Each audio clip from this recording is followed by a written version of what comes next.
घटनाएं बढ़ चुकी है जी। और कई लोगों की मौत भी हो चुकी है। जी। आखिर लापरवाही कहाँ है, परिजनों में या समुचित स्वास्थ्य उपचार जल्दी नहीं मिलने के कारण? देखिए 2-3 चीज़ है इसमें। हाँ, एक तो लेट से लाना। मान लीजिए आप मेरे पास समय पे भी आते हैं, हम ज़हर की पहचान कर लेते हैं। हाँ, वो अमाउंट पे पड़ता है कि डोज कितना पड़ा। हमारे पास आए, हमने उसको दवा दिया और उसका इलाज हुआ। मान लीजिए हमारे से नहीं संभल रहा, हमने आगे भेजा तो उसको फिर वहाँ दो।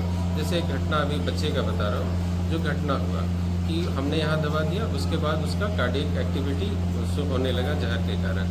तो हमने भेजा, असामान्य उसका हुआ, तो वहाँ के डॉक्टर ने बोला कि नहीं, इसको प्रॉपर और टर्शरी केयर की आवश्यकता है। वहाँ टर्शरी केयर मिला, बच्चा ठीक होने लगा, चूँकि उसका हार्ट का भी ये हो गया था, बच्चा ठीक होने लगा। हाँ, उसको किडनी फेलियर, चूँकि ये जो दवा होता है ना, वो किडनी पे भी असर करता है, लेकिन वो टेम्पररी होता है, उसको हम लोग ठीक कर सकते हैं। तो बच्चा को किडनी फेलियर में चला गया, ARF में होता है उसको बोलते हैं, लेकिन वो टेम्पररी होता है। डायलिसिस 2-3 होने से उसका सामान्य है, उसका डायलिसिस भी हुआ। उसको कुछ और भी दवा चलना था, लेकिन ICU में वो सबमिट नहीं हुआ, अपना सहमति नहीं दिया। तो क्या बोलिएगा इसमें? हाँ, ये सिस्टम, आप अगर सिस्टम में आते हैं टाइम से, तो आप विश्वास रखिए कि उसका प्रॉपर ढंग से इलाज होगा। बस यही हम कहेंगे। लोग इसे गंभीरता से इसे लेकर स्वास्थ्य विभाग के द्वारा क्या कुछ की जा रही है? हमने सभी को, सहिया लोग को आज बताया भी है, पहले भी इन लोगों को जानकारी है और बहुत सारे लोग आजकल आने भी लगे हैं। पहले तो इतने लोग नहीं आते, आप सोचिए 2-3 लोग डेली आ रहे हैं हमारे यहाँ। तो मेरा जागरूकता के लिए है, खासकर कुंदा के लिए। और एक कुंदा में एक गाँव का नाम लेना चाहूँगा, सरजा मातू। सरजा मातू से बहुत केस आते हैं, पता नहीं क्या है, लेकिन सरजा मातू से केसेस आते हैं। तो हम लोग जागरूकता फैला रहे हैं। आज इसी क्रम में जनप्रतिनिधि भी हैं, प्रमुख साहब हैं, मुखिया जी हैं और भी लोग हैं। तो हम चाहते हैं कि इसका प्रचार प्रसार हो। आपके माध्यम से भी चाहते हैं कि अगर किसी को भी काटे तो आप प्लीज़ आइए। सिस्टम जो भी है आपको प्रॉपर केयर करेगा और प्रॉपर जो भी इसमें दवाई जो भी होगा, मान लीजिए हमको रेफरल करना, तुरंत वहाँ से जाएगा, उसके लिए कोई लेट नहीं होगा।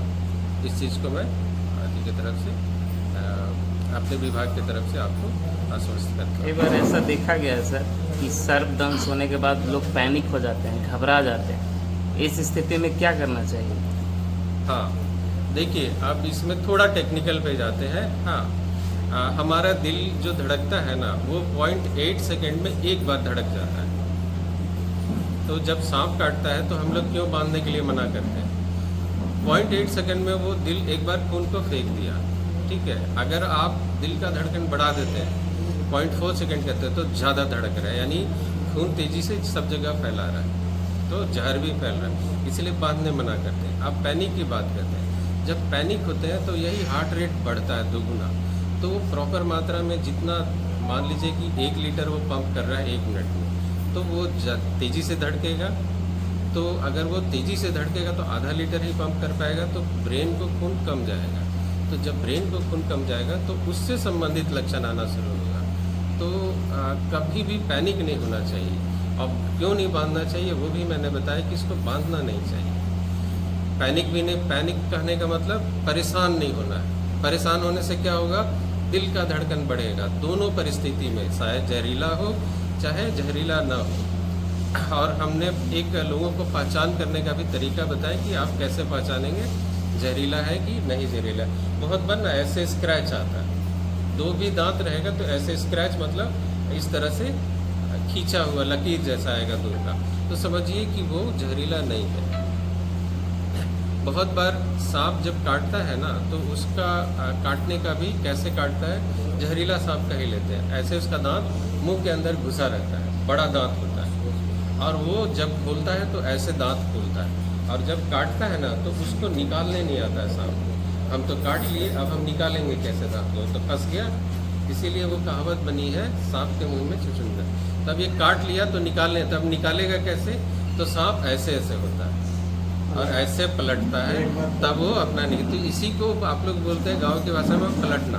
तो बहुत बार हम लोग झाड़ के निकाल देते हैं, तब तक वो काट चुका होता है, लेकिन जहर नहीं डाल पाता। अभी मुखिया जी के यहाँ से भी आए थे एक व्यक्ति जिनका 2 दांत स्पष्ट था, लेकिन हम लोग वेट किए कि जहर आने का लक्षण नहीं, कुछ लक्षण आएगा। सुबह तक कुछ नहीं आया, वो बिल्कुल सामान्य थे, कोई परेशानी नहीं हुआ। फिर हमने उनको बाद में डिस्चार्ज कर दिया। तो ये